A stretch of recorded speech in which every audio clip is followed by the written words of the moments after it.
Mais ce qui est quand même impressionnant, c'est que Macron récemment a dit je vais créer un nouveau conseil pour nous dire ce qu'est la vérité scientifique. C'est quand même grave. Hein. Et qu'est-ce qu'il a mis, Molimar et Costagliola? Effectivement, Costagliola pour l'ivermectine, il y a quelques années, il y avait un professeur anglais, Andrew Hill. D'ailleurs, je l'avais connu à l'OMS, je l'avais croisé quelques fois parce qu'il travaillait pour les vaccins. Je crois qu'il était d'une université anglaise prestigieuse. Et l'OMS lui avait demandé de faire une analyse de tout ce qui était publié sur l'ivermectine. Et je pense qu'il son université a reçu de l'argent, tout ça. Bon. Pour faire cette étude, et l'OMS pensant naïvement qu'il allait démontrer que l'ivermectine ne marchait pas. Et puis patatras, son étude montre que l'ivermectine marche très bien, que ça a sauvé beaucoup de vies.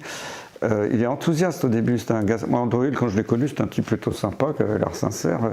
Il s'exprime dans les médias britanniques, internationaux, pour dire ouais, c'est génial, l'ivermectine ça marche. Immédiatement, il est convoqué au NIH, qui est l'équivalent de l'INSERM, l'Institut de recherche américain. À l'époque, c'était Fauci, le président, le directeur. Maintenant, il a été viré, mais toujours pas mis en examen.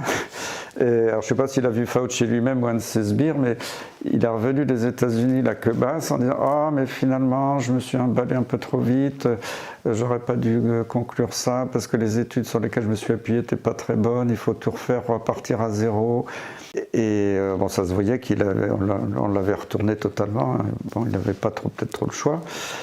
Et une chercheuse anglaise, Tess Lawrie, connaissait Andrew Hill, ils se connaissaient parce que tous les chercheurs se connaissent plus ou moins.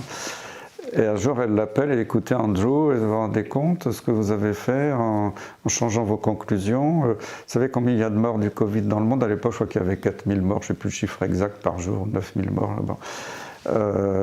Si vous dites qu'il faut reprendre des études à zéro, ça va demander des mois et des mois. Vous aurez combien de morts sur la conscience, alors qu'on sait que l'ivermectine marche très bien, que ça a été démontré dans ce que vous avez fait. Et lui dit oui, je sais, mais vous savez, je veux me comprendre, je suis ennuyé, j'ai subi beaucoup de pression. Et il ne savait pas qu'Andrew Hill l'enregistrait. Donc il a avoué qu'il avait été obligé de retourner sa veste, ce qui n'était pas très glorieux. Et puis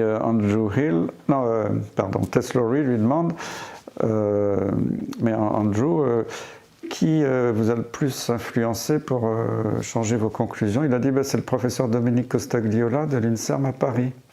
Et là, il s'est fait piéger parce que ça a été enregistré. On voit que Dominique Costagliola a eu le grand prix de l'INSERM. C'est ça qui est hallucinant, c'est qu'on voit que des personnes qui ont cherché à manipuler des données se présentent en défenseurs de la science.